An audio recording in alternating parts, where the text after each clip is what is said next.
back. It's Clinton with All Things Paint, and we are in the new setup. That's right. Me and Virginia have moved to a new apartment, which is actually great because it gives us a lot more room, but we finally took that next step together, got our own apartment together. So, with that, today what we're going to be working on is the Nerf Zombie Strike Hammershot, which is something I've actually been waiting to do for a very long time, but also because I haven't painted in a very long time. Took a bit of a hiatus because of things with work and having to study for a test and everything, and that was the hard part. It was taking away time from something that I love to do, and to actually, hopefully one day really bring this out and really bring this into a business standpoint. So yeah, but with that, so yeah, we got the Hammershot here. I've already went ahead and broken it down to its base. Everything's out, internals are out. This is just pieces. Now, unfortunately, this will also be a display weapon, but mostly will stay here in the house to use for house fun. Because we do have some Nerf wars. But with that, everything seems to be going great. So what we're going to do here is, today's going to be a sanding video. As we all know, that's how I start them off, because, well, it's necessary. But we've only got 8 pieces here. And I'm not sure of the color scheme I'm going to go for. I'm still throwing some ideas in my head. I'm going to run through my paints later after the video, and I'm going to really come up with something, and then we'll be going into masking next time, and you know the routine, you know the spiel. So, yeah. But, yeah, with that, we're just going to take a quick hit, have some Coke, and we are just going to go ahead and get started. And I want to thank y'all for sticking around. Thank y'all for doing what you do and everything, and we're gonna go from here. So yeah, got my 220 grit sandpaper here, and like I said before, I prefer the 220 to start off with, or 320 even, but it's just good because I was finding out with the 80 to 100 grit is that it was really putting too much coarse on it, and I think that could have been me, so I might try something a little bit later. And thinking about it, thinking, this is 60. See, the problem is when I go too low is when it gets too much of a coarse. So I might have to go find some better sandpaper. But with that, I'm just going to stick with what I've been doing, and it's going to work a lot better, and we're going to go from there. But yeah, so without further ado, let's get started. Start off with my tiny piece here.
might be a little bit harder to see, but we got everything sanded and everything is looking nice and good and broken down, and yep.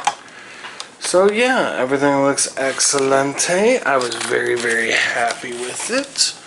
There we go. Readjust here. So that finishes the sanding portion of this. I do think I gotta go back and get the trigger. I'll do that off screen and knock that out real fast. But yeah, thank you all for joining, and thank you all for enjoying this little small video. Just to get started on the Nerf Hammershot. Again, next video I'll explain the color scheme that's going to be coming. But with that, thank you all for joining. Thank you all for hopefully getting ready to see how this is going to look. And we'll see you all on the next one.